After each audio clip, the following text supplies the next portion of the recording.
All right, what do you think your options are for preparing corn on the cob? Okay, you can boil it, you can grill it, and you can roast it, right? Well, Lauren Groveman, author of Lauren Groveman's Kitchen, says, think about sautéing fresh corn with onions and sweet peppers in natural corn cream. Well, this sounds like a wonderful alternative. This is my favorite recipe. The favorite way I have of serving fresh corn. What we do is remove the corn, remove it from the cob, we cut it off, and then we sauté it with onions. All right, I can hear this sizzling right now. Yes, it's nice and sizzling. We have 4 tablespoons of butter, and we're going to add 1 large Spanish onion that's chopped. You can substitute margarine, you can substitute aromatic peanut oil or extra virgin olive oil for the butter if you want. Okay. And you're going to add 2 cloves of minced garlic, okay? Okay, can I leave the garlic out? Yes, but do it my way first. Okay, yes. I'll try the garlic, I'll try it. It's very good for you. It's a blood purifier, it's good for you. And then when this is softened and fragrant, which takes a couple of minutes. As a matter of fact, you can juice it up a little bit. You can turn it up a little bit. We're going to add 1 red bell pepper that's chopped. Now, you can certainly use green bell pepper. You know, do what suits your menu, what suits, you know, your eye for the plate. Make it look as pretty as you can. And so we're going to imagine that this is nice and softened and fragrant. Can we do this ahead of time? You could do this about 2 hours ahead of time and leave it you know, at simmering. And you could chop this a day ahead and leave it well covered in your bowl. Okay. Oh, yes, that's a very important question, Bonnie. Right. It really is, because the fact people come home tired and hungry and they tend to leave out these aromatic additions just because they're too tired. So if you do it when you have some time and you leave it well covered, it's a great way to enhance the dish. Look at the color of this. Does that look pretty? Now, while that's cooking, we're going to let that cook. All right. This is what we're going to do with it. I'm going to show you how to remove the corn kernels from the cob, okay? Right. Now, in this bowl, we have the corn kernels and the natural corn cream, which I'll show you in a minute, from 10 cobs of corn. 10. Okay. Now, you can have this. This is a hefty recipe, but I recommend using leftovers, and I'll tell you about that later. Okay. Okay. So what I want you to do, we're going to put it with the fat end down, okay? You're going to take your knife, a nice sharp chef's knife, 8-inch, and you're going to cut down the cob. Now, you don't want to go directly into the cob itself. You want to stay up just a little bit, okay? Just a little bit. Now, they bounce around at first, but remember, we're going to be doing about 12 ears. We're not going to be doing that, but when you're doing it at home, they catch on each other. So after the first one, it's not as messy. Do you know, this reminds me, my brothers and my sister had braces, and my mother used to do this for them because they couldn't eat corn on the cob. So here we are doing this to put in a recipe. This is really good. Okay, now, when that's done, okay, this is what you do. You use it like a pastry scraper. Let's just say you have this mound of corn here. You use this, which is great. It's a vegetable scraper. It's also a pastry scraper. Or I can use the knife, too. No, you shouldn't use your knife. I'll tell you why. Oh, okay. Because that dulls your blade. If you do want to use your knife, turn it over and use the dull blade. The dull side, okay? Right. And you can stir this real quick. I'm going to add this here. I'm going to take this off from you, and now I'm going to show you how to get the corn cream out, and I want you to do it on yours, okay? Right. This is now corn cream. I haven't heard about this, so this is something different. Well, the thing, here's the cob, okay? Most people think this is empty. There's a substance that sits right below the corn and in between the corn and the cob, and I'm going to show you how to get it out. You take your knife and you hold it like this, and you position the cob here, and you're going to you don't even have to hold it. If you're home, you're not going to have me to hold it. That's true, okay? So watch what happens. I'm going to just scrape. So it's like the juice. It's the juice. Watch what comes out. But I want to also show you the cob, the emptiness of it at this point. I'm sorry I'm making this. That's okay. We're That's why we have aprons on. I want you to do it. Here, you use your knife and you do it. All right. Okay? No, okay, now I want you to tilt it a little bit. There you go. There you go. Look how empty that is.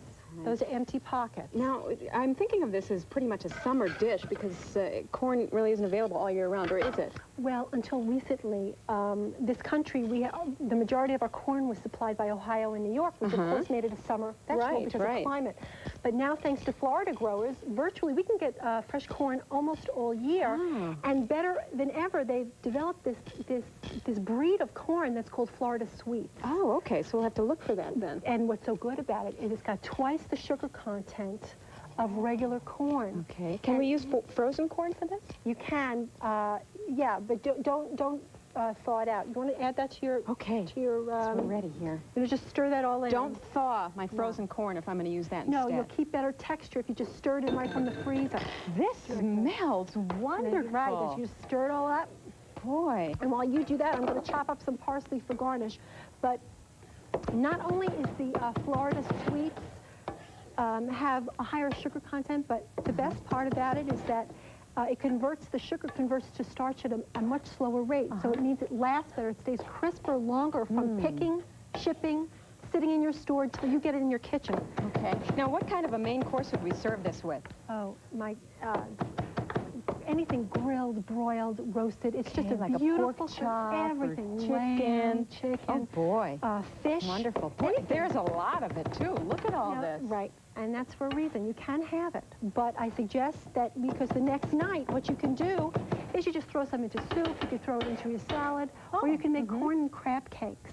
Oh, which, that sounds good. Well, it's delicious. You can use fresh lump meat crab meat, or you can use that, you know, imitation stuff that you buy there. You can do anything you want, but, you know, I mean, there are ways to use that other than just right now like this. All right. I also want to say that this parsley, when you're chopping it for garnish, you want to use flat Italian parsley, not curly parsley, which is bitter. That's used for garnish. Okay. This is going to be actually stirred into the parsley, so you're going to be eating it, not just looking at it. Okay. So you want to... Why don't you get the plate there so we can try this, because you've made some. Yeah. Now, we eat this cold or warm?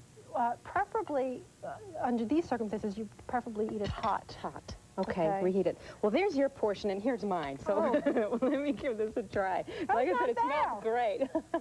I want that one. Oh, yeah, that's good. Not That's good? very good. Thanks. That's good. Thank you a lot for bringing this in. How come I got so Okay. little? You can have some of mine. Don't go away, because the recipe for corn, peppers, and onions and the natural corn cream sauce is coming right up. And you can also get that recipe in our newsletter. We'll be right back. Don't go away.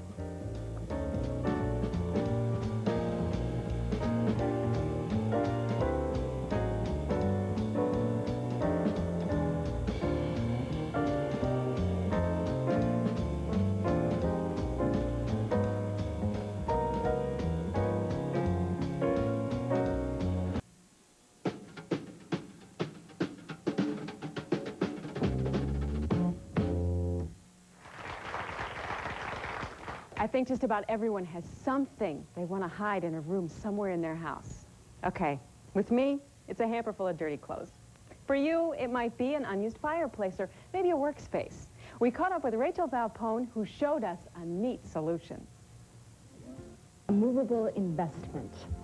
Those are wonderful. And now look who's joining us in our studio. Here's Rachel. Those are, do you know what they remind me of, Rachel? What? Those old movies where you'd see the girl go behind the screen and then she'd throw her clothes over, like the old Western movies. Those are wonderful. Good ideas for the home. But you have something smaller for us to do today. Yes, something smaller and a lot more manageable. Okay. What we have here are two types of screens that you can change anytime you want, so you don't get bored. Okay. This screen is a trellis. I've made a trellis with ribbon. And, well, what are these? Where do we get the screen these are part? actual shelves, laminate shelves that I picked up at a hardware store and decided to cover with paper and glue. So just like contact paper we could put on here. Oh, Contact that's paper good. would be the easiest thing to do. All right. So, and then hinged with regular cabinet hinges. Okay, so now we're going to put some special things on there. We are. All right, now you have the ideas of... I have basic ideas. I collect antique postcards, and you know, they're not precious, but you want to show them. And this is a way to display them, and then when you get tired of them, just take them away. Okay, well, how long have you been doing these screens? I've been doing it for about 2 or 3 years. I started when I was shopping for myself, and I couldn't find anything that was in my price range, and I decided to make my own. You know what I like? You have some photographs Yes, in there, and I see do. one of a dog. Is this your dog? No, these are my mother's dogs. Your mother's dogs. Well, I love this. Now, you're going to, you said that we can use glue actually on Yes, this. you can. So you're going to do yours. We're Yes. going to both get involved here. So okay. we have some people. If I can get this open. Oh, wrong end, Bonnie. Okay. Okay.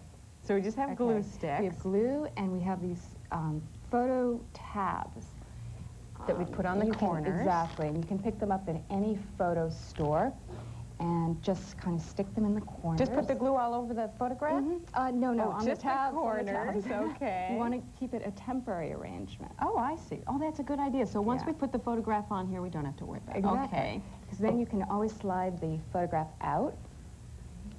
Put them down. This is kind of nice. Now, Exactly. where would I put something like this in my home, since it's a smaller screen? You can put them on a desk, a hutch in your kitchen. Okay. And let's see. So where do you get the inspiration for your different screens? You can get them from books, museums, auctions, catalogs.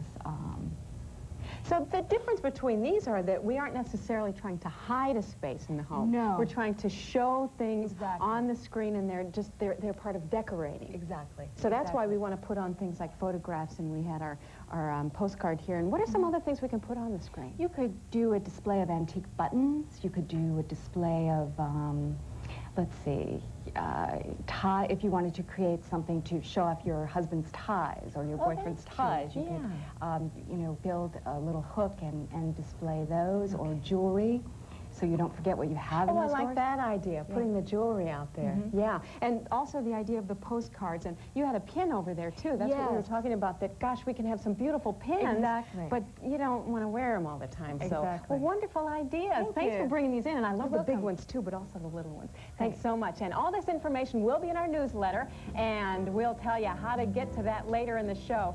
Stay with us. We'll be right back with Carol Duvall, who makes crafts child's play.